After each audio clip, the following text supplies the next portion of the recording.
आप एमटीएस को क्रैक कैसे कर सकते हैं।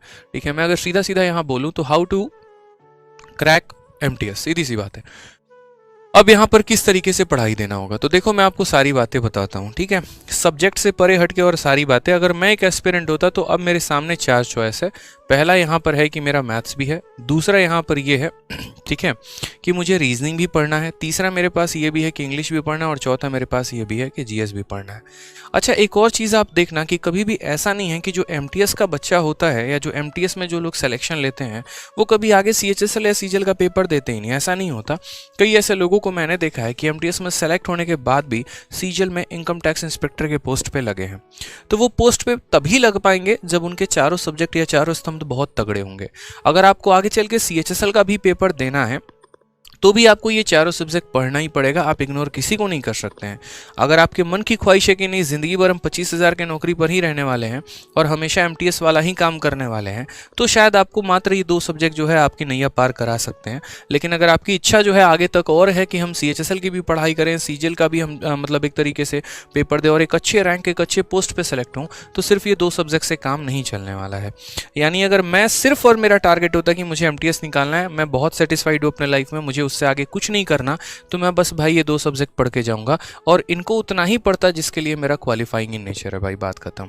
लेकिन अगर भविष्य में मेरी कामनाएं बहुत बड़ी हैं, मेरी सोच बहुत बड़ी है, मुझे आगे बढ़ना है और एमटीएस लेवल तक ही नहीं रहना, तो यूँ समझ लीजिए कि आपके लिए चारों सब्जेक्ट फिर बराबर ही हैं। क्यों नहीं पढ़ोगे तो आगे किसी और पेपर में स्कोर नहीं कर पाओगे। जैसे बच्चे पूछते हैं कि सर आपके पास 5-5 गवर्नमेंट जॉब कैसे आ गया, तो मैं हमेशा एक बात बोलता हूँ कि जिस दिन आपका भी सिलेबस कंप्लीट हो जाएगा और बहुत अच्छे तरीके से आपको अपने सब्जेक्ट पर कमांड हो जाएंगे ना, उस दिन आपके भी यहाँ पर जो है 5-5 सरकारी नौकरियां लग जाएगी। कोई बहुत बड़ी बात नहीं है, लेकिन उसके लिए ईमानदारी से इन सभी सब्जेक्ट को पढ़ना होता है। तो अभी आपको यहाँ पर काम ये करना है कि जो आप हमेशा जीएस को इग्नोर करके चलते थे ना, आप इसको कभी इग्नोर करके मत चलना भाई, बिल्कुल भी इग्नोरेबल नहीं है। एसएससी बार बार आपको अपने जो है नोटिफिकेशन, नोटिस और अलग अलग जो है कोरिजेंडम से बार बार बताने की कोशिश कर रही है कि भाई इसको आप तवज्जो दो, इसको आप वैल्यू दो, इसको आप पढ़ो, नहीं तो आपकी लंका लगने वाली है। अब यहाँ पर खेल वही बच्चा करके जाएगा जिसका यहाँ पर जीएस बहुत अच्छा है, या जिसने करंट अफेयर्स अपने आप को अपडेट किया है, स्टैटिक्स से अपने आप को अपडेट किया है, जिसने सारे सब्जेक्ट पढ़े हैं। क्योंकि इसकी वैल्यू पहले भी बहुत ज़्यादा नहीं थी, क्योंकि हर बच्चा लगभग बराबर स्कोर कर पाता था यहाँ पे। ठीक है, तो यहाँ पर कोई बहुत बड़ा इंग्लिश की वजह से कभी आज तक एसएससी के पेपर में कोई बहुत बड़ा गेम चेंजर नहीं हुआ है कि इंग्लिश की वजह से पूरा इतिहास पलट गया, ऐसा कुछ भी नहीं है। जो गेम बदलता है वो जीएस बदलता है। मैं मैथ्स को भी बहुत बड़ा रोल नहीं मानता हूँ कि यहाँ पर मैथ्स ने बहुत बड़ा गेम कर दिया हो कहीं पर ऐसा करके। ठीक है, तो जीएस जो होता है वो प्री में खेल करता है और मेंस में जो होता है वो मैथ्स खेल करता है, ये तो आपको भी पता है।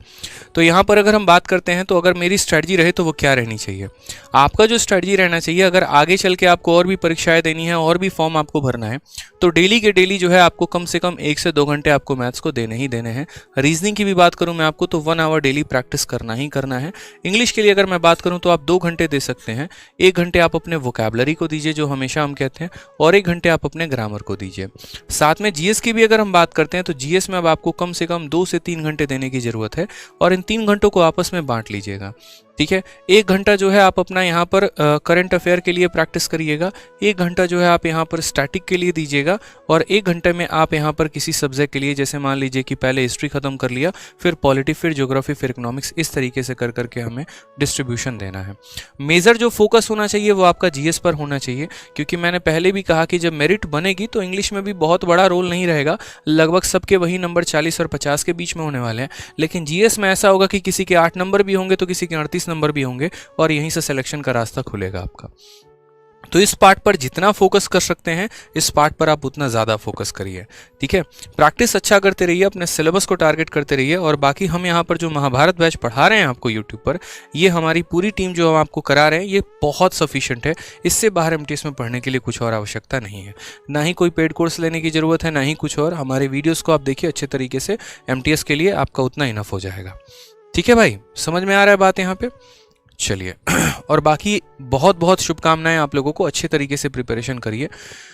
ठीक है, और कुछ लोगों से हमारी विनती है, कुछ लोगों से हम कहना चाहेंगे कि देखो बच्चों को ऐसे फालतू की बातें ना किया करो आप लोग, ठीक है, कि यहाँ पर रेस्पेक्ट किसी को कम देने की ज़रूरत है, मैथ्स का वैल्यू कम आ गया तो रेस्पेक्ट कम देंगे, ठीक है।